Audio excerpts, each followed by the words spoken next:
Thank you. Thank you. Everyone, please take your seats. Otherwise, Clint Eastwood will yell at them.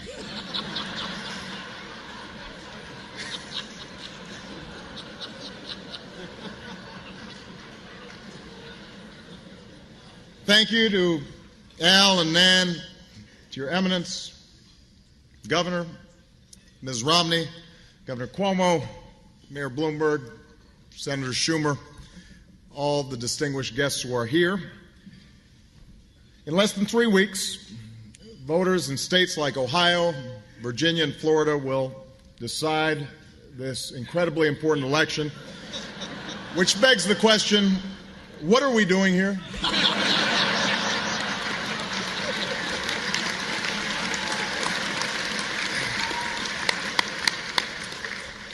Of course, New Yorkers also have a big choice to make. You have to decide which one of us you want holding up traffic for the next 4 years. Tonight, I am here with a man whose father was a popular governor and who knows what it's like to run a major northeastern state and who could very well be president someday, and I'm hoping it is Andrew Cuomo.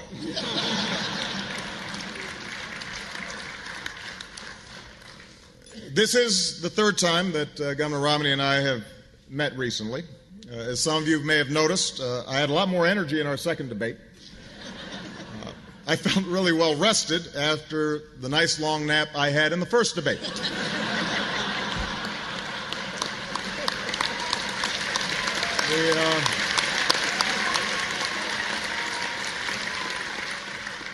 Although it turns out millions of Americans focused in on the second debate who didn't focus in on the first debate, and I happen to be one of them.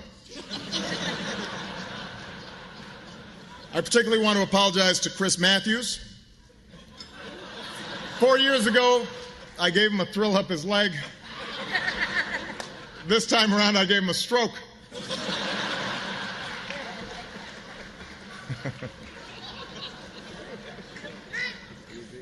Of course, there's a lot of things I learned from that experience. For example, I learned that there are worse things that can happen to you on your anniversary than forgetting to buy a gift. So, take note, gentlemen. Now, win or lose, this is my last political campaign, so I'm trying to drink it all in. Unfortunately, Mayor Bloomberg will only let me have 16 ounces of it.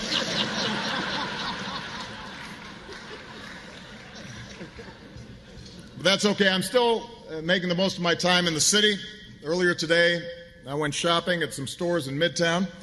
I understand Governor Romney went shopping for some stores in Midtown.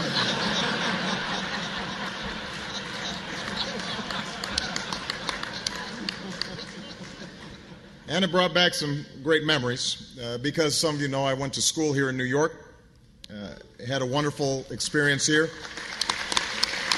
Used to love walking through Central Park, loved to go to Old Yankee Stadium, the house that Ruth built, although he really did not build that. I hope everybody's aware of that.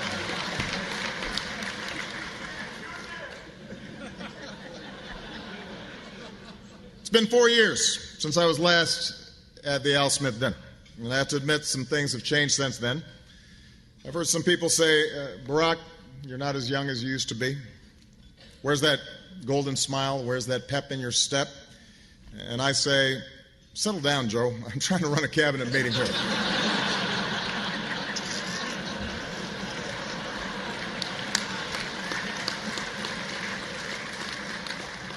He does smile when he says it, though.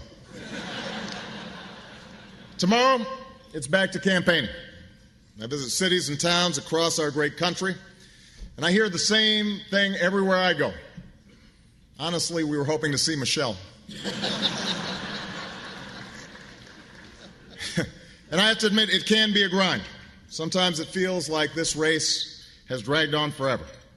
But Paul Ryan assured me that we've only been running for 2 hours and 50-something minutes.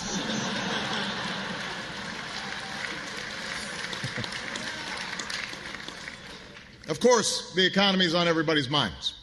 The unemployment rate is at its lowest level since I took office. I don't have a joke here. I just thought it would be useful to remind everybody that the unemployment rate is at the lowest it's been since I took office. And we're getting to that time when folks are making up their minds. Just the other day, Honey Boo Boo endorsed me. So that's a big relief.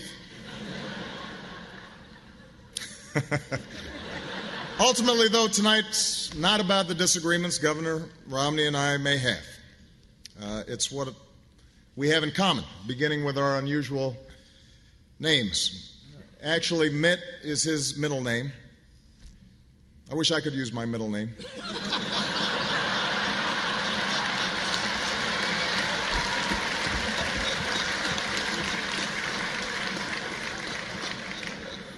And even though we're enjoying ourselves tonight, we're both thinking ahead of our final debate on Monday.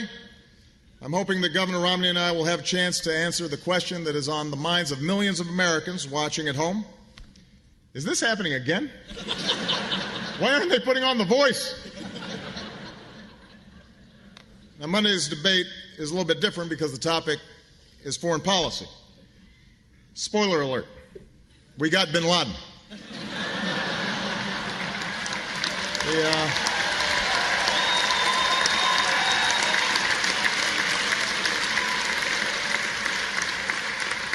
Of course, world affairs are a challenge for every candidate.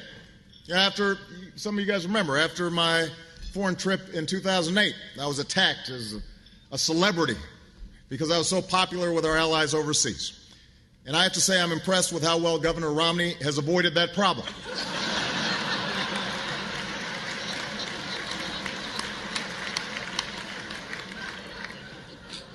Now, just so everyone knows, in our third debate, we won't spend a whole lot of time interrupting each other. We will also interrupt the moderator just to mix things up. And finally, let me say that I've been doing some thinking, and I've decided that for our final debate, I'm going to go back to the strategy I used to prepare for the first debate. I'm just kidding. I'm trying to make Axelrod sweat a little bit. Get him a little nervous.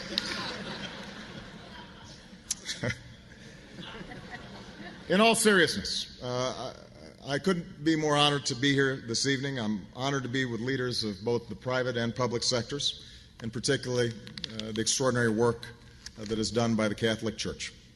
You know, it's written in Scripture.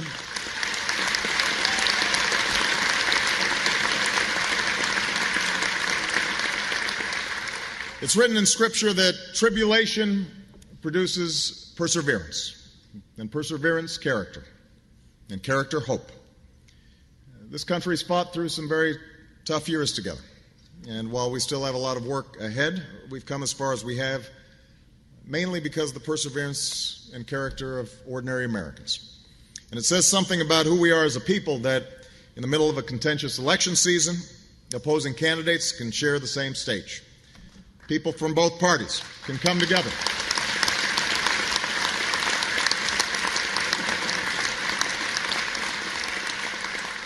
Come together to support a worthy cause. And I particularly want to thank Governor Romney for joining me because I admire him very much as a family man and a loving father. And those are two titles that will always matter more than any political ones. So,